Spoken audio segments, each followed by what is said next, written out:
obviously heartbreaking to have to cancel our opportunity luncheon here in Seattle back in March at the last minute. But we've made the best of it. I did have a special shout out I wanted to give to our sponsors today. These were sponsors who stepped up to sponsor our opportunity luncheon. And we've ultimately used their sponsorship to run these events that we've done this week, these virtual events. So thank you so much to Sabir and Sonia Manhas and to Symetra for being our premier sponsors. Sonia and her mother Gita are here today. Do you want to just give us a little wave, you guys, so we can see you? Thank you for joining us, and thank you for your support. And again, just a reminder, if you have any questions, please just go ahead and put them in the chat, and we'll do our best to answer them as we go along today, okay? You know, I had a friend ask me, why do you guys need to do any fundraising this year? Because aren't the kids not going to school? And it was a good question, but the reality is that in India, just as here, kids are still attending school. They're just doing it virtually, like many of our children are. And so that has posed some extra challenges for our partner projects because they need technology in order to make that happen. Here, our kids all have laptops. In India, most kids are engaging with their teachers through cell phones. And so that has required some technological help, obviously. And there's been other real challenges with getting the children nourished. Normally, many of these families rely on the meals that the children get when they attend school. And the fact that they're not in school and the families have been under lockdown for a considerable time and unable to work has really created major food insecurities. So it's been a challenge, and but our partner projects have been amazing in the work that they've done in engaging families. Many of you know about Carnation Learning Center, which is the preschool and after school program that we support in Bangalore. And that whole program is running every day during the week. They have the teachers engage with the children over cell phones, and they have social workers visit the families. It's been obviously a very tense time, especially when lockdown had occurred in India. These families live in very small homes. Most are just small one room or even less than what we would consider a full room home. And so a lot of tension, obviously, within the families living in such cramped quarters. And so they've just done a terrific job of engaging. They send out homework packets or work packets for the kids to do. They engage with them over phones to make sure that they're staying on track. And they've also helped with food distribution, which has been really helpful. We'd like to tell you a little bit more about what's going on in Carnations and other partner projects. Nita Talwar is going to fill you in. Nita joined our board about 6 years ago and is now our CEO. So take it away, Nita. Oops. Thank you, Linda. Hopefully I unmuted myself properly here. Yeah, so as Linda said, it has been a really challenging time. And I wanted to thank you so much for joining us today to just get an update on what's going on the other side of the world. As you know, we are all being affected by COVID-19 more and more every day. In India, the effect has been detrimental, especially for girls. A 3-month lockdown resulted in a massive loss of wages. The parents of the children supported by the Kiran Anjali Project are mostly daily wage earners. Many of them earn less than $4 a day, and they only earn that if they show up for work. At this time, they were banned from going to work. To date, 85% of them have not returned to pre-COVID incomes. With the loss of the small income they earned, the situation has become even more critical. Girls are being further deprioritized. Child marriages are on the rise. We need your help to keep these girls on track. During the lockdown months, we were able to deliver groceries to the families of our partner projects.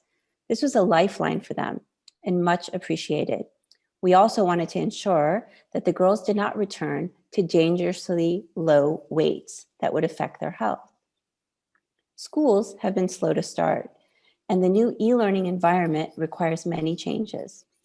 Our partner project, Carnation Learning Center, where Pooja is from, is a preschool that also supports students through 10th grade. As you saw, all the students are receiving assignments and communicating with teachers via WhatsApp video. A new program, born during COVID, engages US-based graduate students and adults to provide additional teaching via video before or after the children's school day. Balemane, a residential facility for destitute girls, has created a safe haven for the girls by not allowing outside visitors and increasing daily activities. All the girls are currently attending school virtually. The Shalini Fellowship Program, which funds young women from junior college, effectively 11th or 12th grade, through to their bachelor's degree, has moved to virtual learning as well. You'll learn more about this program momentarily. The new e-learning environment further enhances the technology divide for the children. Access to smartphones and tablets is scarce. There's a limited access to the internet, so students rely on data to attend their daily classes. We're doubling down on our efforts to close this divide by funding essential technology devices and data plans so that the children may continue learning. Thank you so much for listening to this update. And now back to you, Linda. Thank you, Nita.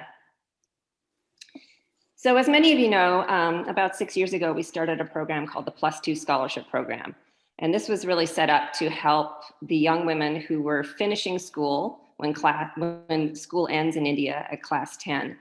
And they wanted to continue their education with junior college, which is similar, as Nita said, to high school, like grades 11 and 12. The trouble is that in India, there are not enough government junior colleges. So most kids go to private junior college, which is expensive and for poor families, unaffordable. So this became a real dropping off point for young women. They were not able to continue because their parents wouldn't pay for them to go to junior college. And the parents would instead say, hey, it's time to get married. It's time now for you to go out and work. And so we had a lot of eager young women from our partner programs who really wanted to continue, and we set up these scholarships to allow them to go to junior college. Well, then, of course, they graduated and wanted to continue on into university, and we really didn't have a program set up for them to support them in that way. So we were so grateful to hear about the Shalini Fellowships from our board member, Anita Akarkar. She introduced us to this program, which funds junior college through a university degree. And more than that, it really supplies the wraparound support that these young women need. You know, just as children from less privileged communities here in the US need extra support to succeed academically, it's the same in India. And so the Shalini Fellowship offers workshops in life skills and career readiness. They offer internships to the young women to get job experience. And perhaps most importantly, they offer mentorship. So successful women mentor these young women through, help them decide what courses to take, what their career aspirations should be, and they really help guide them into a new career that really propels these girls from poverty to the middle class and financial independence. This isn't a grassroots small program like most of our partner projects. It is a large program that exists in all the large cities throughout India. But because they operate on such scale, they're able to do things very economically. And so incredibly, a Shalini Fellowship costs only $2,500. That's to take a young woman through junior college and to a university degree and into her career. It's really a life-changing program. And these young women, you know, they finish college ready to embark on their careers, and they're really going to be propelling their families, as I said, into the middle class. There's a huge demand for this program, and you know, we really hope that you'll help us bring this opportunity to even more young women. So here to tell you a little bit more about it is our board member, Anita Akarkar, who's going to introduce you to Madhu, who is a Shalini Fellow from Mumbai. Thank you, Linda. As Linda said, I'm Anita Akarikar. I have actually been involved with the Shalini Fellowship for almost 10 years. And I've had the opportunity to meet many Shalini Fellows all over India. And Madhu, who is dialing in the very, very early morning of Saturday from Mumbai, she is one of these women, young women that epitomize what the Shalini Fellowship can do for young, smart, and ambitious girls who come from families that unfortunately are living in poverty. And this is a program that you will find after hearing her speak is essential for girls just like her to realize their potential. So Madhu is a 21-year-old from Mumbai, and she is currently in her last year of the 5-year Shalini Fellowship. And she is going to be graduating in March from Jai Hind College in Mumbai. And she is majoring in political science and business. And she is currently working as well with an internship with a consulting company called EverVantage, where she is participating in their PR and marketing efforts. Madhu, hi. Hello, everyone. Madhu, well, I have to tell everybody, this is the third time in 3 days that Madhu is doing this interview for us. And it is 12:30 in the morning on Saturday. So thank you for staying awake. So Madhu, can you tell us a little bit about your family, where you live, and what your parents do? Okay. So my family consists of my dad, mom, and a younger sister. We live in a 10 by 11 small room, which is a servant's room that my parents have got in return of the domestic work they do. So basically, both of my parents are they are actually from North India, and then they shifted to Bombay in search of better job opportunities. And since both of them are uneducated, the only job they could get was as domestic helpers. And hence, we stay in this small space which they have got in return of the work. And I also share this space with other voting staff members. So it's quite fun and interesting and challenging at times. So you live in a servant's quarter for the family that your parents work for. Yes. Your parents are domestic workers that help with running the household for this family. The servant's quarter is a small space, 10 by 11 feet, and you share that space with the other 14 domestic workers and their families, correct?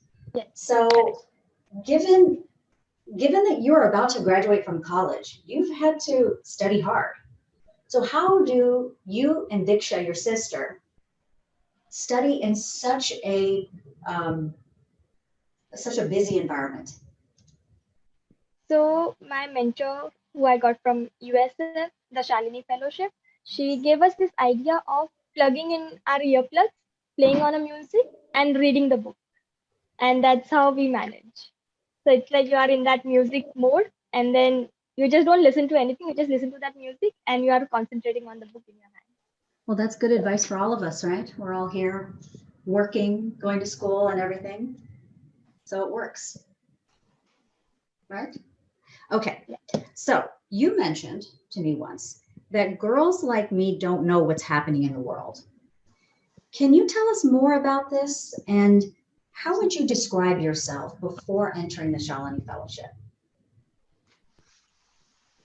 So the reason why I said that statement was because girls who are from my background, which is Kiran Anjali. okay, sorry, yeah. So girls from who hail from my background actually have this simple routine of going to the school, coming back home, doing, helping our moms in all the household work, and that's all. So that thing really brings down our self-esteem. And I was very less confident when before entering the fellowship program, and I would never talk to people just as like I'm doing right now. So without Shalini Fellowship, it would be difficult for me to travel or know about my rights or just even talk to people right That's pretty amazing that you say that you didn't have a lot of confidence to talk in front of people, because you've done this 3 times now. And I know the Shalini Fellowship program asks you to speak for everything because they know what a good speaker you are. So, this is a real testament to the teachings that the Shalini Fellowship gives to all the fellows, right? Because that's the one word that I hear all the time from all the fellows that I have spoken to over these years, is that the one thing that the fellowship gives them is confidence. And would you say that without confidence, you wouldn't be able to explore and reach for and think about all of the possibilities there are for your life? now. Correct. Agreed. Right? Yep. Fantastic. Okay. Now, your parents make about $6 a day as the domestic workers in someone's home. What do you think your future would be if it weren't for the Shalini Fellowship? Without the Shalini Fellowship, my parents couldn't support my education after my 10th grade. So the only thing I would do is leave my education and start working to support my family. And then the only work which I could easily get was again just as like my parents do, that is being a domestic helper or being a child caregiver. Mhm. And also, a lot of girls your age at this inflection point of um, graduating 10th grade, many of them also get married, correct? Yes. Yes. Yeah. So the Shalini Fellowship has allowed you to take your ambitions and your intelligence and continue forward, right? Right. And one day you'll be the one helping to support your family as well. Yeah. Good. So besides the scholarship that you get to help pay for 11th and 12th grade, the junior college, as well as university, tell me about one important moment that the Shalini Fellowship has been able to give you. So there are many moments where I have discovered my potential, where I have shown my talents to the world. But the one that is really close to my heart is the one that happened in this lockdown. So basically, when COVID hit India in March 2020, lockdown happened, and most of our Shalini's parents are daily wage earners, so they couldn't go to their workplace. They didn't had money, and they were running short of essential items.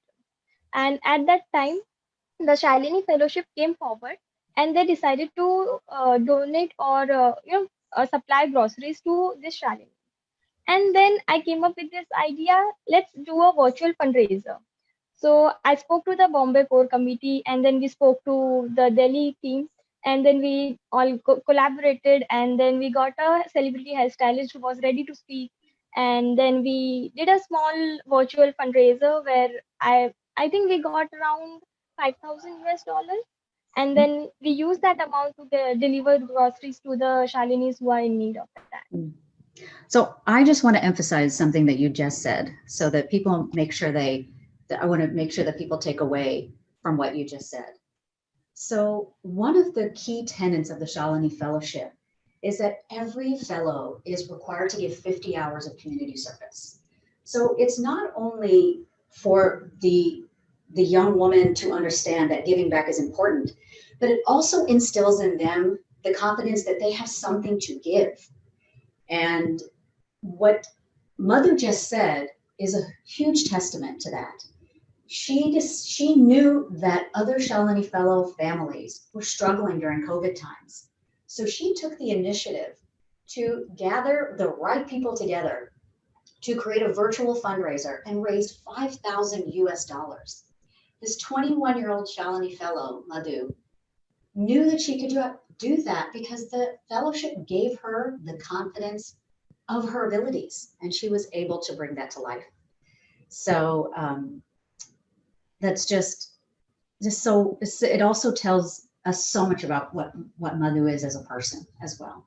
So, and I know that all the Shalini fellow families appreciated that very much, that support that you were able to give them.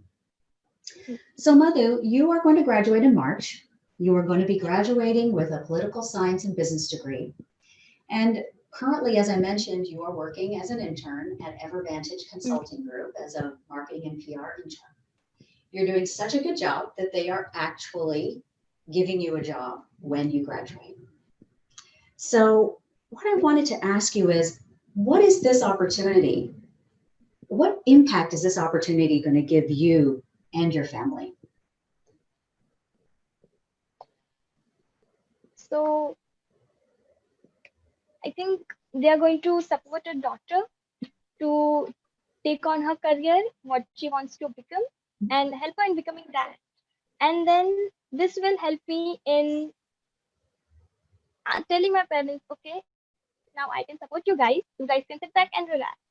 So that's how I can do my bit of thing for the family. And that's the impact USF has created in my life, that I can do anything I want. Like I can take up a career and then I can take the responsibility of my house. So the Shalini Fellowship has given you a career and the ability to take care of your family, right? Yes.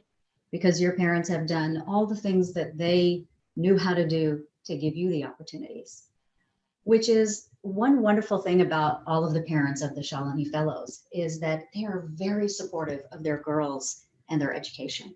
And Madhu's parents is a prime example of that. In fact, the Shalini Fellow requires the parents as well to go through workshops, because it really requires a whole family effort for a Shalini Fellow to be successful. Now, the love and guidance that your parents give you, Madhu, is exceptional, but they also aren't aware of what all the possibilities are out there for you. So one of the very distinguishing elements of the Shalini Fellowship is the mentorship aspect of it. Could you tell us about the mentors that you have in the program and what their impact is on your life? Okay. So I had two mentors. First one was Monica Rawat, who shifted to Australia later. She's still in touch with me. Whenever she is going out in Australia, doing something new, visiting any new place, she's sending me the pictures and telling me, Madhu, look at this. You have to be here very soon. So that's how she keeps on motivating me even today. And the current mentor I am having in Bombay right now is Naina Shah. She is a textile entrepreneur, and she always encourages me to take my own decisions and supports me on standing on them. And she always teaches me on how to take initiative and think like a leader. So that's what I think distinguishes me from others, that she always told me, okay, you have to think like a leader, you need to take the initiative. Also, to sum up what she is in my life is, if my life is a dark tunnel, she is like a lamp that helps me to take the next step. So I want to repeat that, make sure everybody understood that. You said that you're like a dark tunnel, and Naina and Monica are like the light at the end of that tunnel. Well, I would say I wouldn't describe you as a dark tunnel at all. Actually, I think the light is shining really bright on you. So thank you so much for being here. One last question for you is, for those of you that do not know, girls in India are not as, let's say, revered in a family in lower socioeconomic classes as boys are. So the girl child is often considered more of a burden, whereas the boy child is considered more of a how should I say, a thing to be proud of. And so to end with this last question, is, what would your parents say about you if I were to ask them? they will simply say, we don't have a son, we have Madhu. We don't have a son, we have a Madhu. Madhu, thank you so much. I know that there are several questions that have been popping up while we've been speaking. So Linda, if you would like to ask her those questions, or Nita, I'm not sure who's monitoring. Yeah. Yes, thank you. If you don't mind, I'll just step in. I got a couple of questions on my private chat, Madhu, asking about your family. A question about your sister. Is your sister a Shalini Fellow as well? Not right now because she's in her 9th grade. Once she completes her 10th grade, she will enroll into the program. She will. Okay, And that's she good. will sure. Yeah. Another question is, do you plan to stay in Mumbai, or do you have aspirations of going somewhere else? Okay, so this is my ultimate goal of life, that I want to become a Indian Foreign Service Officer. That is one of the India's governmental position where I'll be working as a diplomat to other countries. This is because first thing, I want to serve my nation, and second, because I want to travel. But at this point of time in my life, I need to support my family as well. So I've taken this marketing PR part to support my family right now, but my ultimate goal remains of becoming an Indian Foreign Service Officer. So that can land me anywhere in the globe. So yeah. Thank you, Madhu. That's great. I know that to enter the Indian Foreign Service is incredibly prestigious and incredibly difficult, with very intense exams. So we wish you the best of luck with that. That's a wonderful aspiration. One final question that I have here that I received was, do you teach your parents English at all? Have they learned some English from you? Not at like the basic words, yes, no, here and there things, but more than that, they have learned that girls are now confident. They have realized that girls are not just there to cook food, they are there to go out and work. So this have started giving me the responsibility of going out and doing work. So I go to pay the bills and stuff like that. Wonderful. So well, thank you so much for joining us, Madhu. So Linda, so late. Yes, Nita. I'm not sure if Madhu can see the comments, so I would just like to say them out loud so she hears them. Madhu, this is what our lovely supporters are saying about you. You're an impressive young woman. We're all so proud of you. Keep up the good work. Thank you, Madhu, for being a mom to young girls. Madhu, I'm overwhelmed by your optimism, strength, and wisdom. I hope that my daughter grows up to be like you and have these characteristics. Wishing you success in all that you do. I'm inspired by you. Thank you. Thank you so much, everybody. So with that, we'll let you get to bed, Madhu. Thank you for staying up so late for us. And we'll hand back over to you, Anita. Thank you. Okay. Bye, Madhu. Well, as you can see, the Shalini Fellowship is an incredibly impactful program. And there are thousands of Madhus in India, or girls like Madhu, who just need that opportunity to turn their ambition and their intelligence into a successful career and to pull their families out of poverty. And so we're asking you for your help. We are on a mission to fund 27 Shalini Fellows in the city of Hyderabad, which is in the southern part of India. Now, I've been exposed, as I mentioned to you, to this Shalini Fellowship program for almost 10 years. And I am always impressed about how it only takes $2,500 to support one Shalini Fellow for 5 years. So that's one donation that will help her succeed through junior college and through university. Now, we would love to ask you to join this group of people who have already committed to supporting a Shalini Fellow. Now, this is not a lot of money, as you can see, and it makes such a difference in someone's life forever, for their entire life and their future and the future of their children. Now, I know that many of you have already donated this year, So we would love for you to consider potentially increasing that donation to help support a Shalini Fellow. Now, if you're not able to donate at this level at this time, we would like to invite you to become a member of our Rangoli Circle, which is a circle of people who have committed to donating on a monthly and recurring basis. And we ask that you consider donating at least $50 per month on a recurring basis. But of course, any amount is so great. We are so grateful for. And so, you know, the concept of the monthly recurring donations is extremely important for us to keep our commitment to our partner projects, from the Shalini Fellowship to Bali Money to Carnation Learning Center. And so we hope that you will consider joining our Rangoli Circle. And lastly, there is always the opportunity to make a one-time donation, which we are very grateful for.